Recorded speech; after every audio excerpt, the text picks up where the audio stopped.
untuk ngomong seperti itu. Woi, Billy. Menangkan jiwa. Kamu hanya merusak kekristenan. Oke, mempertahankan lebih sulit. Oke, saya kasih tahu. Saya kasih tahu. Oh, saya kasih tahu. Oke, saya menangkan jiwa bagi Kristus. Loh, saya menangkan jiwa yang hampir mau mulai. Harus di mute dulu, Billy. Di mute dulu. Woi, gak ada gunanya kamu ngomong seperti itu. Loh, sampai kapanpun kamu akan gak sampai pada kebenaran. Oke, Anda benar. Maksudnya monyet. Maksudnya kebenaran 3 Tuhan ya? Oke. Kau manusia yang gak ada otaknya, berani cuma di Amerika. Kau mencelakakan bangsa Indonesia. Kau mencelakakan apologet Indonesia. Kau gak ada otak. Udah tua gak ada otak kau. Kau bilang ini kami kesehatan. Kau ada di Amerika.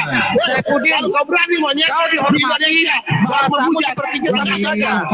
Gitu. Kau cuma berani di Amerika, baru menghujat. Kau mencelakakan umat Kristen di Indonesia. Seperti itu. Ya. Kau mencelakakan umat Kristen di Indonesia. Hanya kamu. Kau ada otaknya kau. Justru kamu ini terakhir. Kau mempertahankan susah-susah kau masuk Kristen, tapi kau mempertahankan 3 Tuhan. Kau mencelakakan orang Kristen di Indonesia. Ya kau. Tiga menang satu menangkan jiwa. Hei, pengecut. Campakan aja nih Saya bukan kamera. Saya Pudin ini. Campakan aja nih. Saya bukan kamera.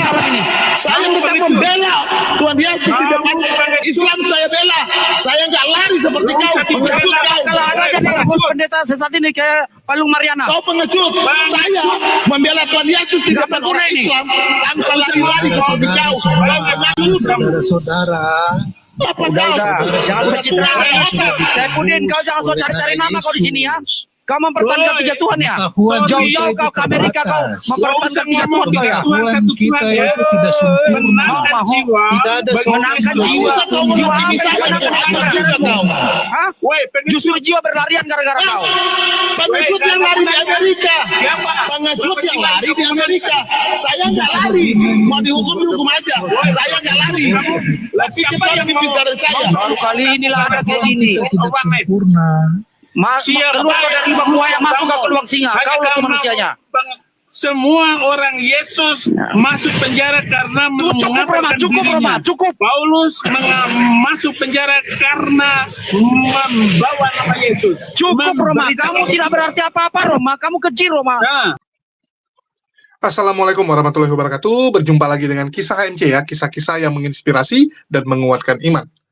Kita tahu teman-teman, banyak sekali teman-teman kita di sebelah yang sebenarnya bingung dengan konsep siapa Tuhannya. Apakah 1 atau 3? 3 atau 1? Pening kepala teman-teman. Berkali-kali mereka sudah tanya, sudah belajar, sudah cari info, tetapi tetap membagongkan dan membingungkan.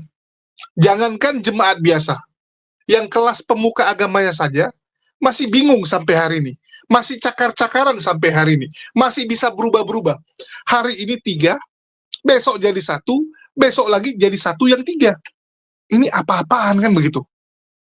Paul Jang teman-teman. Saya ingat sekali ya. Dulu Paul Jang Trinitas. Tiba-tiba jadi oneness.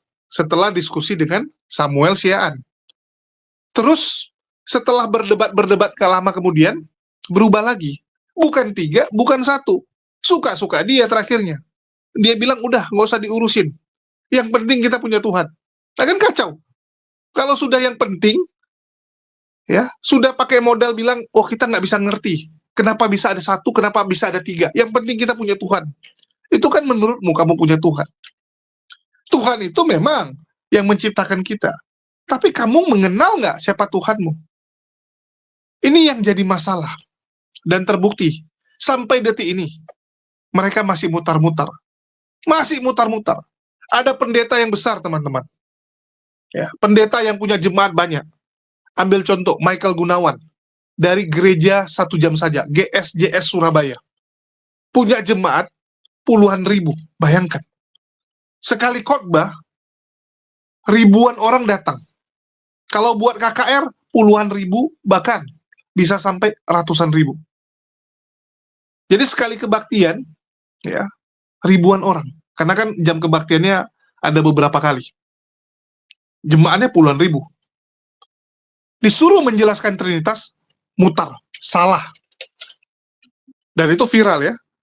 Michael Gunawan menjelaskan Trinitas, yang dia jelaskan oneness. Membingungkan. Berantem. Kalian sudah lihat di opening kita. Bagaimana seorang Blukusuntur Saifuddin Ibrahim itu juga nggak ngerti apapun tentang Trinitas ini. Begitu juga dengan Billy Lin, merasa ngerti, merasa teman-teman. Tapi mereka nggak paham sebenarnya Tuhan mereka siapa. Nggak paham. Jadi bagaimana mungkin orang yang nggak paham siapa Tuhannya itu bisa selamat? Coba saya tanya kalian, bisa nggak ada keselamatan kepada orang yang imannya saja sebenarnya iman yang masih berubah-berubah? Iman yang masih nggak jelas. Betul tidak? Coba kalian renungkan. Dan inilah yang membuat banyak orang mulai mencari tahu. Mulai belajar lagi. Nggak mau lagi ikuti doktrin-doktrin yang ditanam dari dia kecil. Kalau cuma ikut modal doktrin imani saja, ya dia nggak akan berubah. Dia nggak akan dapat hidayah. Tetapi ada sekelompok orang yang mulai tersadarkan. Mau mencari tahu siapa Tuhannya. Nggak mau modal cuma ikuti saja. Apalagi kalau yang dia ikuti ini orang nggak jelas. Yang dia ikuti ini orang yang pelin-pelan. Salah-salah masuk jurang, teman-teman. Kalian ya, misalnya ikut tur ataupun safari, ya, pergi ke satu tempat. Yang kalian pilih jadi pemandu, orang yang tegas, orang yang jelas, atau orang yang pelin-pelan? Coba saya tanya kalian mau ikut nggak? Orang yang hari ini ngomong A, besok ngomong B. Berani nggak kalian ikuti orang seperti itu? Bahaya. Masuk ke hutan, dia bilang ke kiri. Udah ke kiri, tiba-tiba dia bilang, oh salah ini. Kita balik lagi dulu. Begitu udah balik, baru dia lihat. Oh mana ini? Oh utara. Jalan lagi ke utara. Terus dia bilang, waduh, nampaknya kita tersesat, guys. Kacau kan? Kacau, teman-teman. Dia sendiri aja nggak tahu gitu. Dia sendiri aja masih berubah-berubah. Jangan diikuti orang seperti itu, teman-teman. Jangan. Jangan cuma modal imani saja, nggak bisa, teman-teman. Saya sedih ya melihat banyak orang tuh nggak berani melangkah hanya karena apa? Ini agama saya dari kecil. Saya sudah ikuti dari kecil. So far, ya, dia merasa bahwa aman-aman aja kok. Rezeki saya lancar kok. Saya sukses kok, usaha saya rame, toko saya berkembang. Kenapa saya ambil resiko? Nggak ada hubungan, guys.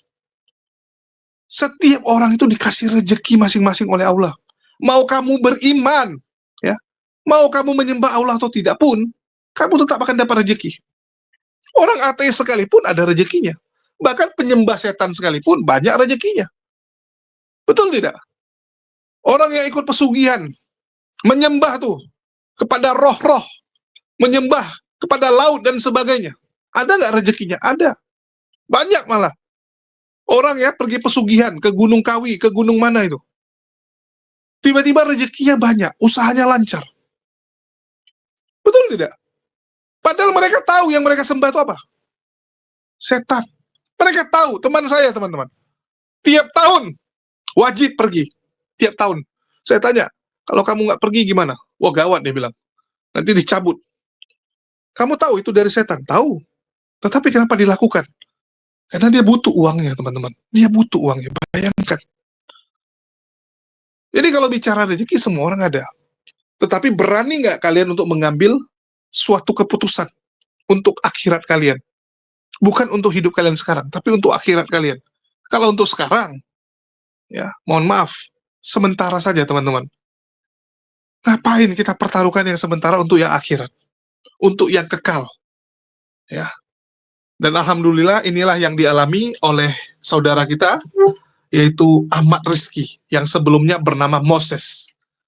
Ya, bernama Moses. Agak mirip sama Saifuddin nih, ya. Ada Moses-Mosesnya. Kalau Saifuddin kebalikannya. Setelah dibaptis, setelah jadi oten, baru namanya Abraham Moses. Kalau ini sebelumnya Moses, setelah mualaf, jadi Ahmad Rizky. Bagaimana cerita Ahmad Rizky ini ya? Kok bisa jadi mualaf? setelah pusing dengan konsep 3 jadi 1, 1 jadi 3, dan sebaliknya. Kenapa? Kenapa bisa berpikir? Nah, kita dengarkan ceritanya, teman-teman. Ya, semoga ini bisa jadi inspirasi. Stay tune. Assalamualaikum warahmatullahi wabarakatuh. Perkenalkan, nama hijrah saya itu Ahmad Rizky. Nah, Ahmad Rizky. Sebelumnya itu nama saya Moses. Nama baptis saya itu Moses. Dari sejak lahir, jadi sudah dikasih nama. Ya, kelahiran 2 September 1985 dari keluarga Kristen Protestan, Gereja Toraja. Kalau kami di sini di Sulsel itu kebanyakan Gereja Toraja yang Protestannya. Ya. Kemudian 2004 meninggalkan kampung, 2005 mencoba sedikit sekolah, ya, sekolah Alkitab, bukan teologi, yang non formal, memang untuk ya, apa istilahnya itu, memang untuk misionaris, memang sebenarnya untuk penginjil. Bukan, kalau kita di Pantai Kosta dulu itu bukan misionaris namanya, tapi penginjil. Ya. Saya di sini di Makassar, di Panakukang, itu di gereja Bethel Tabernakel, atau orang biasa istilahkan GBT. Itu tahun 2005. Akhir 2005 itu di bulan Desember saya dapat tugas ya secara resmi untuk pelayanan di daerah Luwu atau Palopo. Nah, setelah saya jalan ke sana, ternyata disusul dengan surat berikutnya untuk tidak kembali lagi ke Makassar. Ya, karena memang masa sekolah saya atau masa pendidikan di Makassar itu memang saya orangnya juga aktif mencari tahu sesuatu yang membuat saya penasaran, ya, seperti halnya makanan, ya. Jadi ini yang menjadi awalnya. Awalnya. Jadi teman-teman dari STT Jeffrey itu selalu penasaran, kita mau diajak diskusi, teman-teman ini yang istilahnya yang bukan pendidikan formal. Nah, sampai sejauh mana sih pengetahuannya? Ya sudahlah, kita setiap malam Sabtu itu atau setiap malam Sabtu kita selalu angkat satu topik untuk kemudian kita diskusikan. Nah, satu ketika saya mengambil topik tentang makanan. Nah, di mana makanan ini yang menurut saya sangat bertolak belakang antara perjanjian lama dan perjanjian baru. Jadi saya dapat hidayah bukan karena paksaan orang, bukan karena mimpi atau sesuatu yang bersifat nazar, tapi memang saya pelajari. Dari rasa penasaran itu saya belajar. Kok di perjanjian lama di kitab Imamat itu berbagai jenis hewan atau makanan itu dilarang dan diharamkan. Itu diharamkan. Termasuk babi. Nah, semua binatang melata, binatang ikan yang tidak bersirip, tidak bersisik, itu tidak dibolehkan. Itu diharamkan, termasuk lele. Ya. Namun kemudian di perjanjian baru, kemudian semua itu dihalalkan semuanya. Nah, satu ketika saya ketemu dengan om yang dia juga mau coba murtadkan saya kembali dengan pertanyaan-pertanyaan, ya, apa dasarmu meninggalkan Tuhan? Berdasarkan apa dasarmu meninggalkan Yesus? Saya bilang, sebenarnya saya bukan meninggalkan Yesus, saya hanya memang berdasarkan fakta yang saya pelajari. Ya, tentang makanan, itu yang pertama. Ya, topik yang kedua yang saya pernah angkat juga tentang ketuhanan. Ya, di mana yang selalu saya hafal setiap minggu, setiap gereja itu adalah ke-10 firman. Ke-10 firman ini kan membahas tentang, ya, yang pertama itu yang saya ingat itu, Akulah Tuhan Allahmu yang membawa engkau keluar dari tanah Mesir. Jangan ada ilah lain daripada aku. Jangan membuat bagimu patung yang menyerupai apapun, dan seterusnya. Nah, ini berulang-ulang sampai beberapa kali. Nah, sehingga membuat hati nurani saya itu, loh, kok di perjanjian lama dikatakan tidak ada Tuhan, tidak ada ilah lain, jangan menyembah ilah lain. Sementara di ini kan ada istilahnya Trinitas. Nah, di perjanjian lama kan tidak istilah Trinitas. Nah, itu hanya satu Tuhan. Kemudian yang ketiga yang membuat penasaran saya itu, ya, di kitab Yesaya 43 ayat 10. Di ayat-ayat terakhirnya itu mengatakan bahwa dari dulu tidak ada yang dibentuk, atau selain daripada aku tidak ada Tuhan dibentuk, dan setelah aku tidak akan pernah lagi ada. Artinya membantah di kitab perjanjian baru bahwa adanya Yesus sebagai Tuhan. Padahal sudah dipatok di sini bahwa tidak akan ada Tuhan lagi. Kenapa muncul lagi di perjanjian baru tentang adanya Tuhan yang kedua dan yang ketiga? Nah, inilah yang kemudian menguatkan saya. Sehingga ketika saya dapat penugasan tadi itu, walaupun untuk pelayanan di Natal, ya saya ikuti. Memang sih saya sedikit kecewa karena cita-cita saya itu saya ingin menjadi penginjil. Istilahnya itu gembala sidang. Nah, yang ingin merangkul orang-orang yang tersesat. Padahal ini kita tidak sadar bahwa kita yang menyesatkan orang. Nah, seperti itu. Yang kemudian muncul cerita-cerita fitnah-fitnah bahwa Moses ini kembali ke Palopo itu kembali ke masanya atau di mana dia datang dulu, karena memang cukup dikenal bahwa ya berandal istilahnya ya. Berandal gabung dengan anak-anak nakal, minum dan seterusnya, suka tawuran dan seterusnya. Itu kemudian dilaporkan ke tempat saya dulu. Itu menjadi alasan saya tidak kembali lagi, dilarang kembali. Nah, di tahun 2006 saya mencoba pindah dari satu tempat ke tempat yang lain. Seingat saya itu pas Ramadan Oktober 2006 saya tinggalkan tempat. Tibalah saya di perkampungan Muslim yang mayoritas Muslim di situ. Semasa orang puasa itu ya namanya juga kalau kita tidak ada teman di situ ya kita ikut-ikutan puasa, mau tidak mau. Akhirnya dengan begitu ya biasa kalau hari Minggu itu orang-orang tua di sana sering, kenapa kamu kok pendeta tidak pergi ke gereja ya? Saya tidak menjawab apa-apa, saya diam saja. Nah, tiba saatnya menjelang akhir Ramadan di 2006 itu ya saya ditanya oleh seorang kakek, "Nak, kamu ini kan pendeta." Ya, meskipun saya juga mereka juga tidak tahu bahwa pendeta betulan atau bukan, karena saat itu kan kita belum ada pengurapan atau pelantikan sebagai pendeta, belum. "Kok kamu pendeta tapi tidak pernah ke gereja?" Nah, dia sambil bercanda dia bilang begini, "Sekiranya kamu meninggal hari ini, ya malaikat itu akan bingung, yang ngadili kamu ini malaikatnya orang Kristen atau malaikatnya orang Islam?" Ya, saya juga sambil merenung ketawa, iya juga ya. Nah, dari situlah kemudian ada tergugah dalam hati saya, iya kenapa saya tidak masuk Islam aja?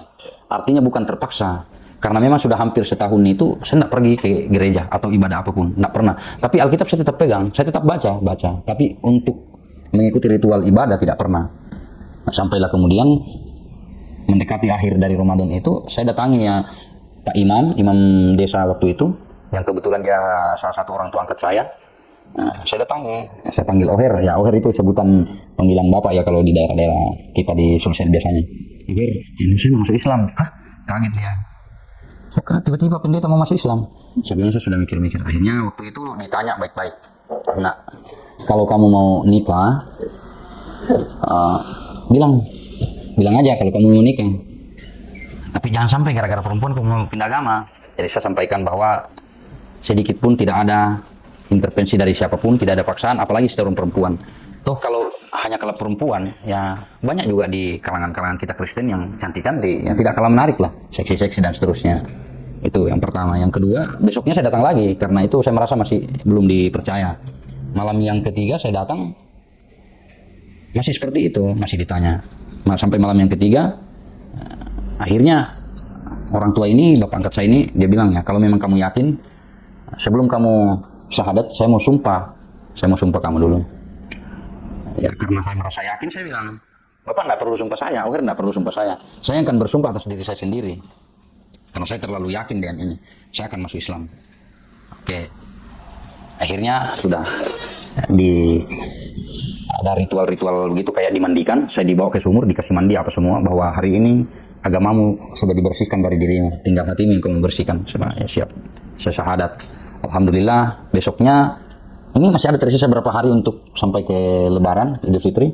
Nah, kamu harus ikut karena kamu sudah Islam. Kamu harus sholat, kamu harus ikut tarawih. Oke, saya ikut tarawih lah.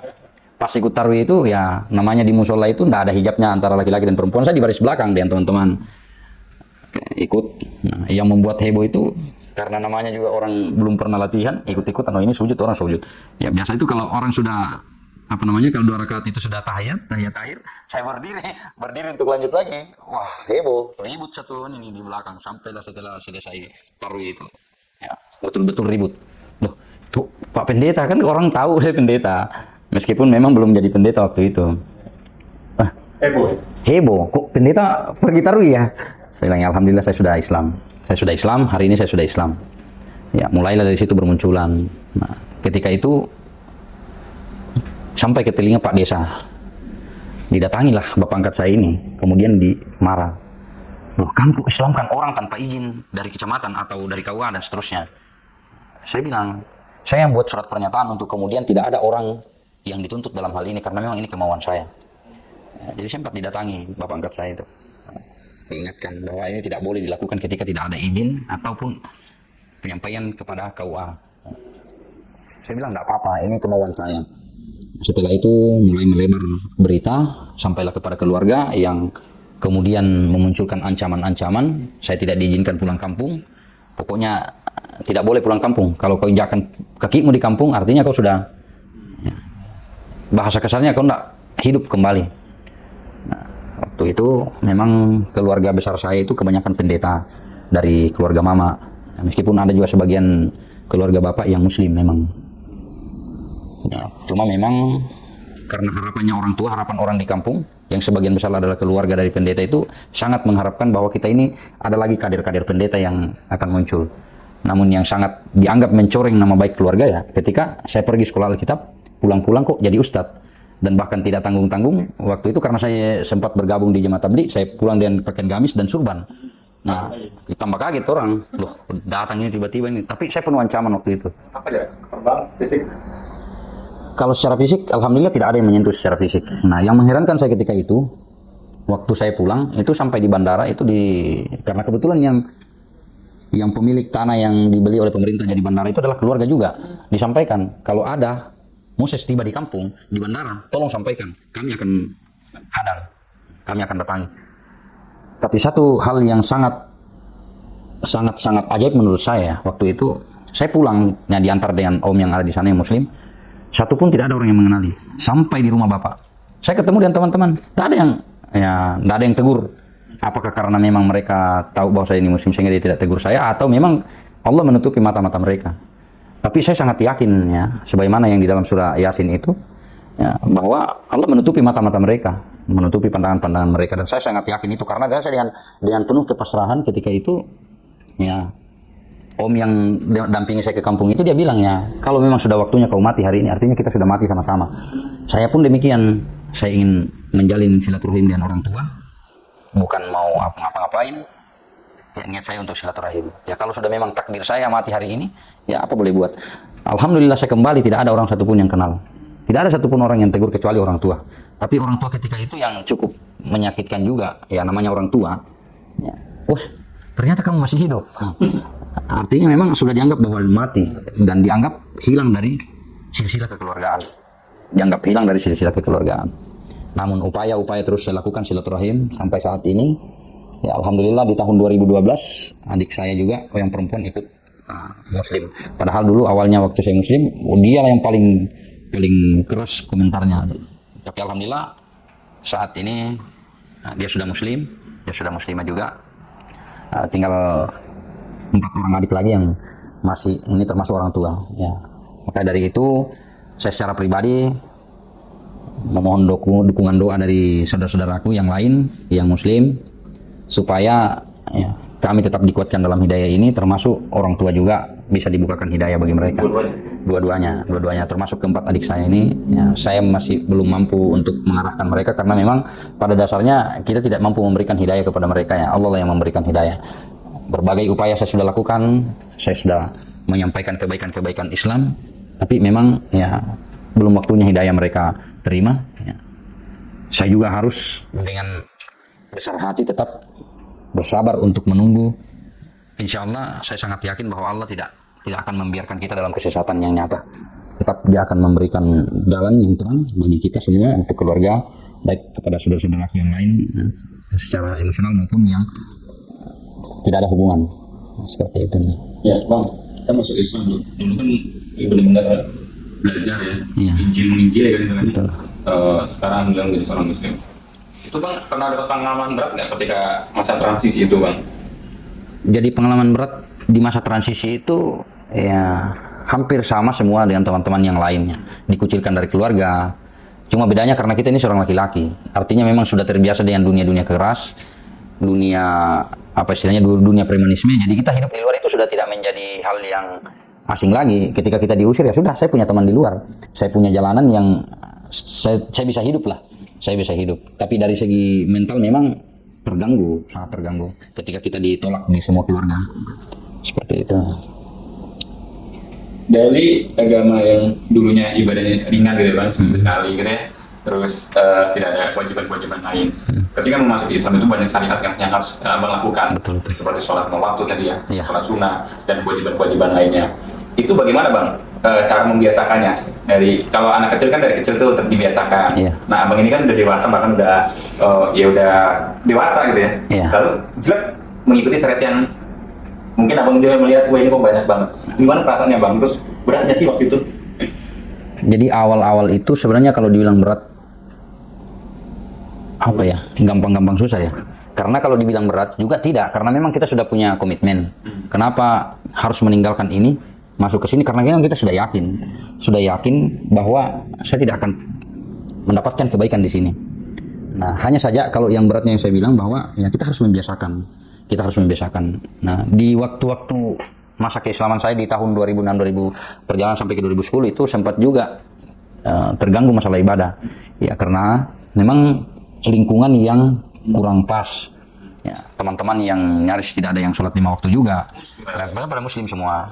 Nah, yang ada itu hidup dengan penuh dengan minuman keras. Nah, satu ketika hal yang membuat saya sangat luar biasa. Jadi tingkatan hidayah yang saya dapatkan ini ada beberapa tingkatan. Yang pertama itu ketika saya sudah terbuka, Allah membuka hati saya bahwa ini Islam agama yang benar, saya terima. Kemudian yang tahap yang kedua ketika saya sudah berislam itu belum untuk mampu melakukan. Kenapa? Memang lingkungan di sekitar saya waktu itu tidak mendukung. Nah, hidayah yang saya dapat yang kedua, saya ketemu dengan teman-teman jemaah tabligh. Waktu itu saya dulu petani tambak. Ya, jadi tambak ikan bandeng itu waktunya panen, yang beli ini teman-teman dari jemaah tabligh. Sudah, ya. Mungkin dia memperhatikan keseharian saya, loh. Kamu muslim kan? Iya muslim. Loh, tapi selama kita di sini kok enggak pernah ikut sholat ya? Sudah saya jelaskan bahwa saya ini seorang mualaf. Dengan itu salah satu dari teman ini yang tidak punya anak juga, dia bilang begini, kalau kamu mau ikut sama saya. Kebetulan saya tidak ada anak. Enggak usah angkat anak, tapi angkat adik saja, karena jauh usianya tidak terlalu jauh lah, tidak terlalu jauh. Ya saya bilang, oh ya saya mau sekali belajar. Saya tinggalkan pekerjaan saya yang lumayan lah kalau dibilang menjanjikan secara materi. Kerjaan tambak itu kan lumayan hasilnya. Saya tinggalkan. Nah, jadi berpindah ke tempat yang lain lagi itu untuk kemudian belajar agama. Di situ pun masih proses. Sudah belajar sholat, tapi masih sholatnya di rumah. Nah, ketemu dengan teman-teman tadi. Dan itu waktu itu tahun 2010 masih lancar. Masih ini. Ya, saya mohon maaf juga sampai telinga saya belum terlepas. Anting saya masih terpasang waktu itu. Ya, masih terpasang anting saya itu dan ada 3 lubang di sini. Saat itu saya sudah sholat. Masih sholat di rumah karena kan saya menggunakan buku itu, buku sholat. Ya, buka gerakannya sambil praktek, buka di buku lagi dan seterusnya sampai selesai. Nah, satu ketika saya ketemu dengan teman-teman dari jemaah tabligh juga. Pas pulang minum, sempoyongan sekitar jam 9 malam lah begitu. Sempoyongan. Sudah dipanggil, ditunggu baik-baik di rumah. Memang saya ngaji nih kakak angkat saya, dia panggil memang jemaah tabligh ke rumah. Datang, saya pas masuk ke rumah, mereka sudah diskusi dalam rumah. Saya datang waktu itu, dipanggil baik-baik. Ayo sini kita cerita-cerita, ngerokok sama-sama. Meskipun juga ya dari caranya juga ya tetap salah juga, karena sambil ngajak rokok, ya, sudah ikut rokok sambil dicerita-cerita. Dalam keadaan tidak setengah sadar, ya sudah disampaikan. Dia sampaikan begini seperti ini, saudara, sekiranya hari ini kamu pulang dari minum, kemudian ditabrak mobil, ya kita bisa pastikan ya, posisi kita di mana dalam kondisi seperti ini, mati dalam keadaan jahiliyah. Dan kita bisa pastikan di sini, meskipun saudara ini sudah dikatakan bahwa sudah dibersihkan dari dosa-dosanya, tapi kan melakukan dosa lagi. Saat itu serasa disambar petir, hilang keringat, seolah hilang, mabuk saya itu hilang. Jadi gini, apa yang memberatkan kamu untuk sholat? Saya bilang, yang pertama yang memberatkan saya sholat karena belum terlalu hafal gerakannya. Yang kedua, saya malu ke masjid. Ini dan seterusnya. Oke, kalau itu diterima, kamu belajar. Jadi mulai besok subuh, kamu siap-siap, saya yang jemput. Hampir sebulan penuh itu dijemput setiap waktu sholat. Hampir sebulan penuh. Setiap waktu sholat ditelepon. Ayo siap-siap, kita mau ke masjid lagi. Saya ikut. Setelah itu, sudah hampir sebulan itu, sudah dibiarkan. Pergi sendiri sholat. Pergi sendiri. Setelah itu sudah rajin ke masjid, diajaklah keluar 3 hari. Teman-teman dari jemaah keluar 3 hari. Alhamdulillah. Pulang. Pas pulang beberapa hari. Nah, perjalanan yang sangat menarik juga waktu itu, ketika saya diajak keluar 3 hari, saya tidak punya uang. Tidak punya uang. Tapi saya punya handphone waktu itu. Saya bilang begini, saya mau keluar nih, tapi tidak ada uang saya nih. Saya bilang begini, oke kalau begini, saya harus gadaikan ini HP ku atau saya jual. Saya jual ke salah seorang teman. Ini uang HP saya saya mau jual, saya mau pergi kurus. Oke, dia terima, dia kasih uang saya, terus saya jalan. Sepulang saya dari kurus, HP itu dia kembalikan. Nah, setelah saya jadinya, terus gimana dia uangnya? Uang itu saya sudah sedekahkan, HP saya kembalikan. Nah ini sangat menarik, bahwa ketika kita berjalan di posisi yang benar di dakwah itu betul-betul sangat menarik. Ya. Janji Allah itu tidak kemudian bisa diragukan lagi. Nah, berjalan, akhirnya sampailah di taskir, kemudian disuruh lagi keluar 40 hari, keluar lagi. Terlalu banyak keajaiban-keajaiban yang saya temukan ketika saya berislam. Sangat luar biasa. Ya, akhirnya sampai saat ini justru saya mengalami kemunduran. Di mana kemunduran ini ya karena memang tidak memperhatikan yang namanya ya saudara-saudaraku yang lain. Ya, kemunduran itu berupa memang ketika kita tidak peduli dengan orang lain, ya, Allah seolah-olah berlepas diri dari kita.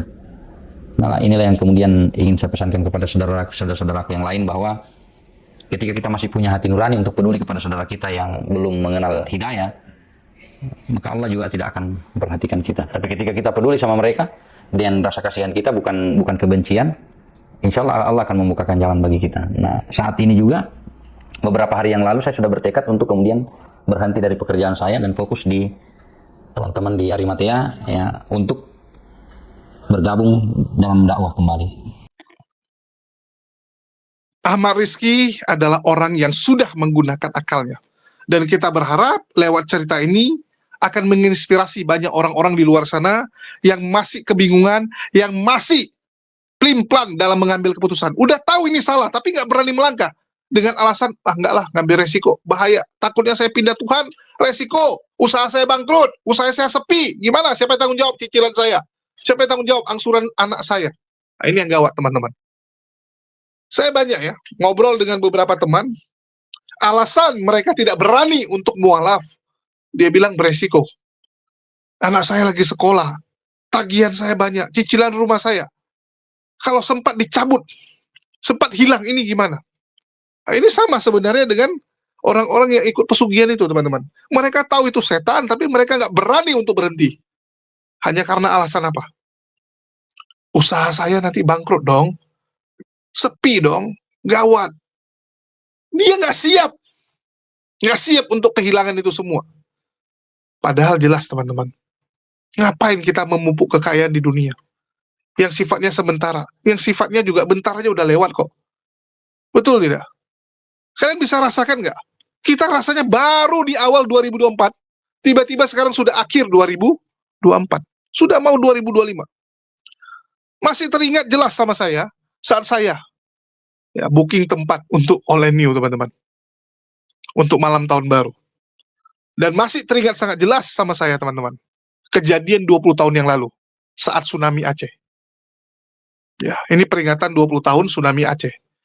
Saya masih sangat ingat, mulai dari gempanya, air naik, apa yang saya lakukan, bagaimana saya bisa kembali ke rumah, apa yang saya lakukan selama tsunami. Wah, masih teringat sangat jelas, teman-teman. Seakan-akan baru beberapa bulan yang lalu. Kalian bisa rasakan waktu itu berjalan begitu cepat. Dan makin akhir zaman, ya, makin akhir zaman waktu akan makin tidak terasa. Dan itu sudah dinubuatkan oleh Nabi Muhammad SAW.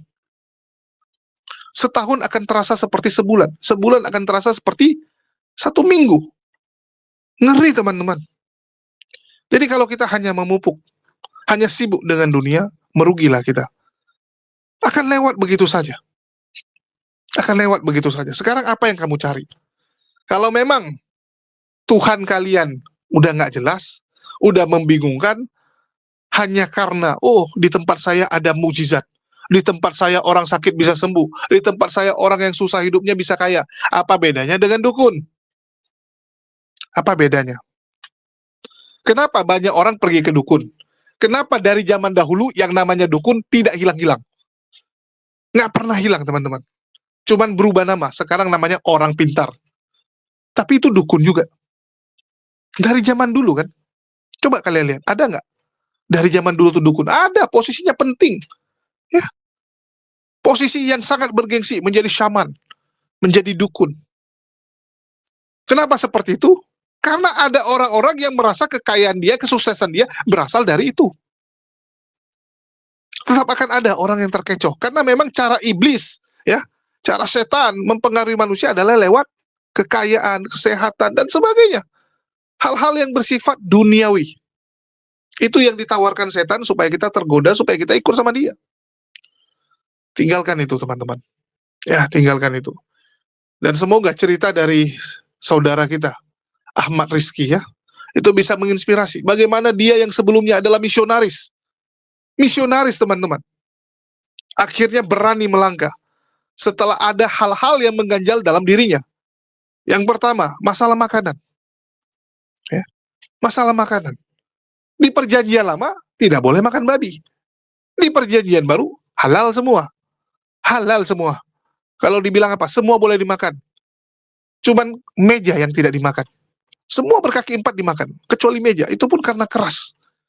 Nanti kalau di masa depan bisa dilembekkan, dimakan juga sama mereka. Dimakan, teman-teman. Ya. Terus, yang kedua, karena konsep ketuhanannya membingungkan dia. Jelas 10 perintah Tuhan. Jangan ada ilah-ilah lain bagimu. Jangan ada patung-patung. Tetapi kenapa di agama dia yang lama ada yang begituan? Ada patung, ada ilah-ilah lain. Ada 3, ada 2, ada ilah yang lain. Padahal dikatakan jangan ada. Dan dikuatkan di Yesaya 43 ayat 10. Di mana bunyinya, kamu inilah saksi-saksiku.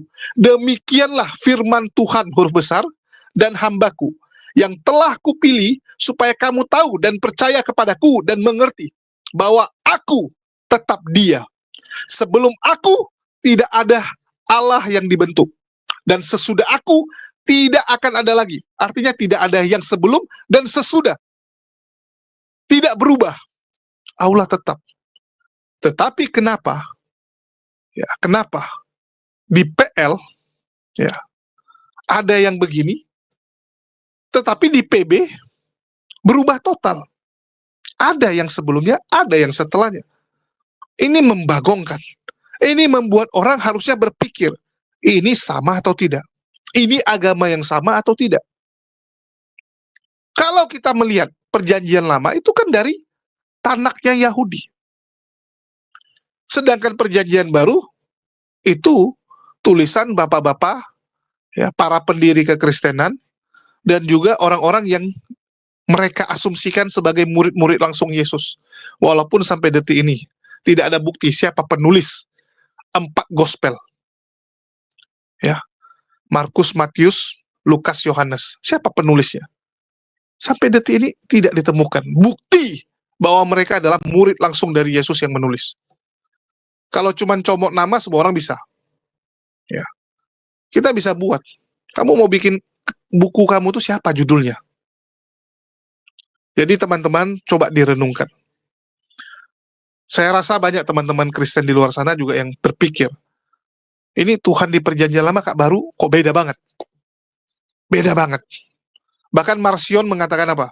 Perjanjian lama mereka nggak mau pakai. Karena mereka anggap perjanjian lama dari setan. Kristen Marcion, teman-teman, tidak mau menggunakan perjanjian lama. Karena mereka anggap perjanjian lama ini Tuhannya kejam. Bangsa ditumpas. Orang dikit-dikit dihajar, dimatiin, anak, binatang, semua. Sadis, dia bilang. Mereka bilang Yahweh itu setan. Itu Marcion. Ya. Terus ada juga orang yang mengatakan bahwa perjanjian lama itu sisi maskulin Tuhan. Sedangkan perjanjian baru sisi feminimnya. Sehingga Tuhan itu jadi sempurna. Ada maskulin, ada feminimnya. Ada kasarnya, ada lembutnya. Ini kan ngaco juga. Mereka berasumsi-asumsi yang aneh-aneh. Cocok logi, buat cerita-cerita yang luar biasa sekali. Nah, inilah bahayanya manusia ini, teman-teman. Kalau dikasih berasumsi, liar sekali. Liar sekali. Terbukti kan, manusia itu paling liar pikirannya. Itulah kenapa ada yang namanya homo. Ada yang namanya lesbian. Ya. Bahkan ada yang sama binatang. Bayangkan, manusia bisa main sama binatang. Hubungan seksual. Kenapa? Itulah rusaknya otak manusia itu, teman-teman. Kalau dibiarkan berpikir, berfantasi sendiri, berasumsi sendiri. Anjing saja, seanjing-anjingnya, nggak pernah dia melakukan hubungan yang betina sama betina, yang jantan sama jantan. Nggak ada, teman-teman. Apalagi silang gitu. Manusia lebih parah. Kenapa? Itulah bahayanya. Itulah jangan kalian mengasumsikan Tuhan sesuka hati kalian. Kita nggak akan tahu siapa Tuhan kita kalau bukan Tuhan yang berbicara langsung kepada kita. Kalau bukan Allah yang langsung menyampaikan siapa dirinya melalui perantara para nabi, nggak akan bisa kita temukan. Nggak akan, teman-teman. Yang ada sesat. Ya, cara berpikir itu akan sesat. Dan saya yakin di luar sana, teman-teman Kristen banyak tuh yang melihat, loh ini nampaknya beda deh, Tuhan kita perjanjian lama dan baru. Yes, kalau kalian punya pikiran seperti itu, mari belajar. Mari belajar, cari tahu kenapa bisa beda sekali. Yang mana yang salah? Yang mana yang salah? Kan begitu. Kalau kita lihat perjanjian lama, loh ini ciri-cirinya kok lebih mirip Allahnya umat muslim. Kok bisa? Cari tahu kenapa kok bisa. Kenapa? Yahudi itu tauhid. Ya, Kristen trinitas. Sedangkan Islam tauhid. Kok bisa gitu? Belajar, teman-teman.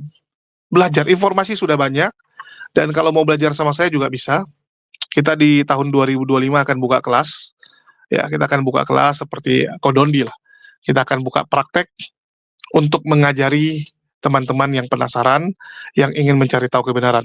Dan di tempat kita ada beberapa pilihan dokter, ada Kores, ada Ustadz Wifi, dan ada saya sendiri. Ya, jadi bagi teman-teman yang mau belajar, silakan hubungi, ya, main ke tempat kita. Oke, mungkin itu aja yang bisa saya sampaikan di sini. Semoga kisah dari Ahmad Rizky bisa menginspirasi, dan saya mau ya, teman-teman yang punya pikiran yang mirip dengan Ahmad Rizky untuk berani melangkah. Jangan hanya jadi orang yang KTP Kristen, tapi udah nggak punya iman Kristen. Ngapain? Itu banyak orang seperti itu. Itulah kenapa gereja itu banyak ditinggalkan. Banyak ditinggalkan. Tapi sayang, mereka gantung. Gantung, teman-teman, itu lebih bahaya. Posisi gantung itu paling nggak jelas. Mereka udah nggak mengimani kekristenan, nggak mau ke gereja, tapi nggak berani mencari Tuhan yang benar. Nggak mau. Ngapain gitu? Merugi sekali kan gitu. Kamu punya pilihan. Mau berada di mana? Daripada kamu diam di tempat, ujungnya kamu binasa. Saya berkali-kali ibaratkan ya, agama ini adalah kapal yang akan membawa kalian ke tujuan. Akan membawa kalian ke tujuan. Sedangkan pulau yang kalian tempati sekarang, itu adalah pulau yang akan tenggelam. Akan tenggelam. Karena punya keterbatasan waktu. Kita di dunia ini kan ada waktu. Berapa lama? 80 tahun. Paling lama, 100 tahun. Oke? Artinya 100 tahun kamu akan tenggelam. Kamu lebih memilih, ya udah tenggelam saja tanpa memilih kapal manapun, atau ya sudah, pilih kapal salah satunya. Kamu pelajari kapalnya. Kamu lihat siapa yang jadi nakodanya. Kamu lihat kondisi kapalnya. Hanya satu kapal yang akan berlabuh, teman-teman. Hanya satu. Pilihlah dengan bijak. Sebelumnya kamu ada di kapal Kristen. Terus kamu keluar, kembali ke pulau kamu. Dan kamu merasa, wah ini kapal Kristen akan tenggelam. Saya nggak mau naik kapal Kristen, karena pasti tenggelam. Saya sudah ngetes, datangi kapal tersebut. Saya lihat kapalnya tenggelam. Terus kamu memilih, ya udah saya balik ke pulau. Nggak mau memilih kapal manapun. Gawat, teman-teman. Gawat. Kamu pasti tenggelam. Pilihlah salah satu. Jadi kalau orang udah nggak bergereja, udah nggak punya iman Kristen, ya silakan kalian pilih gitu. Daripada kalian bingung. Kalau kalian pun mau tetap di kekristenan, ya udah masuk Kristen yang benar. Ya mungkin denominasi kamu yang salah, kan gitu. Denominasi kamu yang nggak sesuai dengan kamu. Mending kamu cari denom lain. Kan banyak denomnya. Ada 60.000, teman-teman. Daripada kamu nggak punya kapal. Itulah saya selalu bilang, kalau kalian mau jadi Kristen, jadilah Kristen yang benar. Ya kita nggak masalah, karena lu sampai ke tujuan atau enggak. Ya, kamu selamat ke pulau seberang, atau tidak, nggak ada rugi dan untungnya sama saya kok. Jadi saya nggak peduli juga gitu. Cuman saya menyarankan janganlah jadi orang yang tertinggal tanpa pilihan. Tanpa pilihan. Tapi saya tetap menyerukan untuk kalian ikut di kapal Islam. Di kapal Islam. Karena saya sudah pelajari kapal ini, dan kapal inilah yang akan selamat. Ya, kapal ini yang akan selamat. Mohon maaf saya katakan ini. setelah saya pelajari, dan ini pendapat saya. Boleh kalian ikuti, boleh tidak. Tapi kalau kalian tetap mau memilih kapal yang Kristen-Kristen ya, modeno manapun, ya silakan. Silakan. Tetapi jangan tidak memilih, rugi di kalian. Ya, rugi. Oke, mungkin itu aja yang bisa saya sampaikan. Makasih buat teman-teman semua yang udah nyimak dan mendukung channel ini. Makasih buat semuanya. Di akhir kata saya ucapkan wassalamualaikum warahmatullahi wabarakatuh. Sampai jumpa di konten-konten kita berikutnya.